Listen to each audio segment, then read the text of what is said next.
उत्तरकाशी के धराली में rescue operation लगातार जारी है। धराली में रेस्क्यू ऑपरेशन का चौथा दिन है। MI-17 हेलीकॉप्टर्स की भी मदद ली जा रही है। जॉली ग्रांट से हेलीकॉप्टर ने उड़ान भरी है। चिनूक हेलीकॉप्टर्स भी रेस्क्यू ऑपरेशन में शामिल किए गए हैं। ये तस्वीरें आप देख सकते हैं किस तरीके से राहत और बचाव का काम चल रहा है। तो देखिए, चिनूक हो या MI-17 हो, इन हेलीकॉप्टर्स को इस्तेमाल किया जा रहा है ताकि राहत सामग्री पहुंचाई जा सके। लोगों का रेस्क्यू तो लगातार किया ही जा रहा है, लेकिन जिन लोगों का रेस्क्यू किया गया है उन तक राहत सामग्री इन हेलीकॉप्टर्स के जरिए पहुंचाई जा रही है। इंडियन आर्मी, NDRF, SDRF, वायुसेना, तमाम लोग लगातार जुटे हुए हैं। अगर मलबे के नीचे अभी भी जिंदगियां बची है तो उन्हें निकाला जा सके। रेस्क्यू ऑपरेशन का चौथा दिन है, जिसमें वायुसेना भी अब लगातार मौजूद है। तो सड़क मार्ग पूरी तरीके से बाधित है। सड़कें जहां तहां टूटी हुई हैं। ऐसे में हवाई मार्ग के जरिए जो लोग फंसे हैं उनको निकालने का काम चल रहा है। दरअसल जल्द से जल्द इन लोगों को अगर नहीं निकाला गया तो जहां तहां जो लोग फंसे हुए हैं उनकी जान वैसे ही चली जाएगी भूख की वजह से। और अगर कोई जख्मी होगा तो आप समझ सकते हैं उसकी कितनी खराब हालत होगी अगर उन तक फौरन इलाज ना पहुंचा।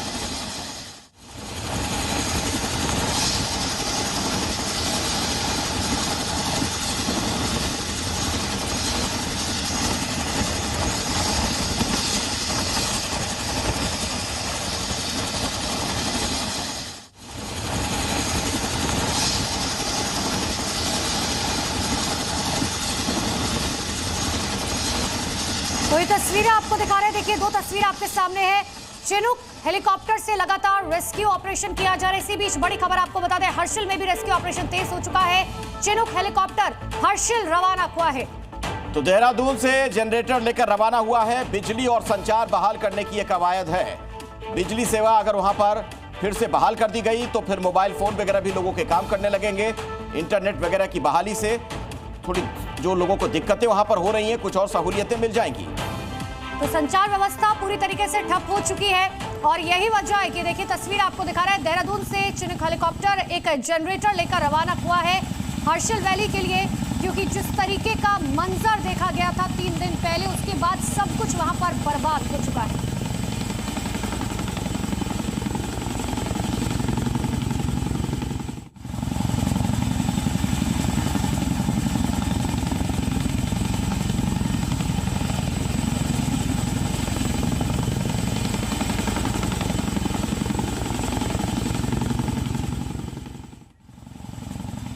और आइए सीधे हम आपको ले चलते हैं। हमारे सहयोगी ब्रजेश तिवारी भी हमारे साथ जुड़ रहे हैं। उन्हीं से कुछ और अपडेट्स लेते हैं, जानकारी लेते हैं। ब्रजेश, अभी क्या हालात हैं, क्या और अपडेट आपके पास, क्या सूचना मिल रही है?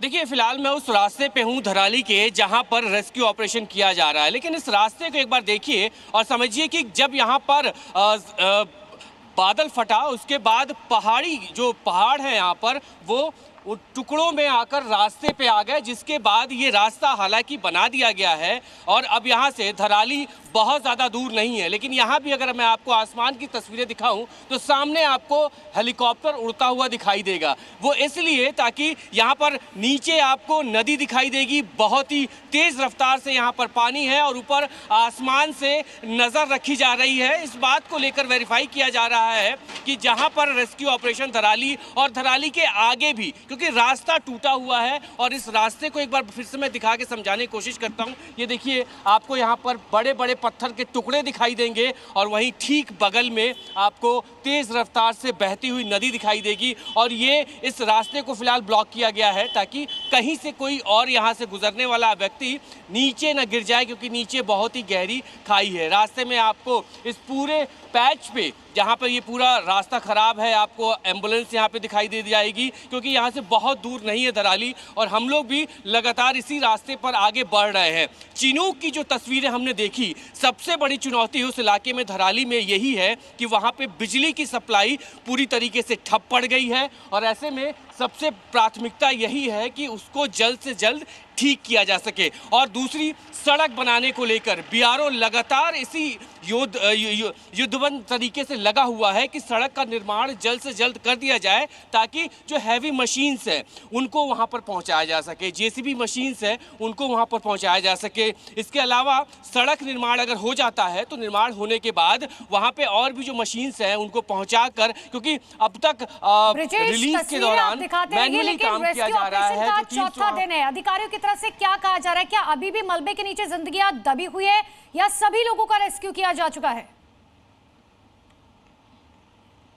देखिए, तस्वीरें जो आई थी, हमने देखी थी 4 दिन पहले, जो तस्वीरों में भारी संख्या में जो लोग उसमें बहते हुए दिखाई दिए थे। अभी चूंकि 200 से ज़्यादा की संख्या में वहां से लोगों को रेस्क्यू करके लाया गया है, लेकिन आशंका अभी भी है। जो आधिकारिक तौर पे भी हम कह सकते हैं कि 50 से ज़्यादा आशंका है कि वो लोग मिसिंग हैं और ऐसे में वो दबे हो सकते हैं मलबे के अंदर। और इसीलिए बीआरओ की तरफ से मैं बार बार कह रहा हूँ कि वो सड़क बनाने का काम, जिम्मेदारी उनके ऊपर, उस चीज़ को लेकर लगातार आगे बढ़ रही है बीआरओ और इन्हीं रास्तों को ठीक किया जा रहा है।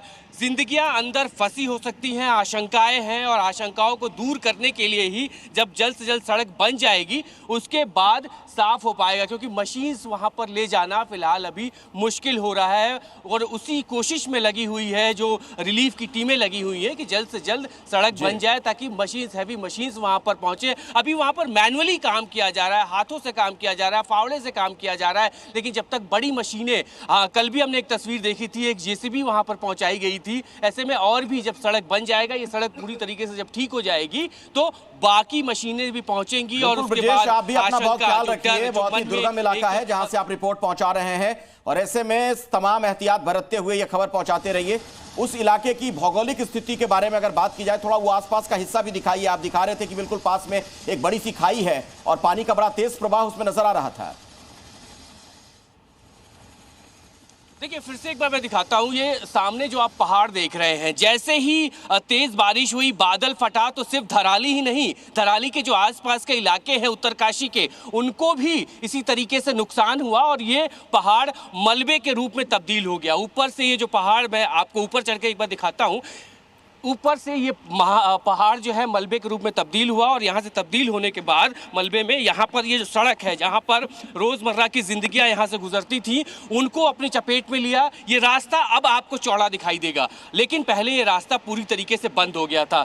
और उसके बाद दूसरी तरफ मैं आपको दिखाऊँ तो ये खाई, अगर कोई जो लोग यहाँ से गुजर रहे थे उनके बचाव के लिए बड़े बड़े पत्थरों से यहाँ पर बैरिकेड कर दिया गया है, घेर दिया गया है ताकि नीचे कोई न गिर पाए। यानी अगर वहाँ से ऊपर की तरफ से कोई अगर यहाँ पे आते हुए चपेट में आता तो गहरी खाई में जाता और उसके बाद आगे का अंजाम, रिलीफ, जब उसको राहत बचाव का काम शुरू होता तब पता चलता। लेकिन भौगोलिक स्थिति एक बार फिर देखिए, हर तरफ आपको यहाँ पहाड़ियाँ और पहाड़ियों के बीच ये रास्ता जो पूरी तरीके से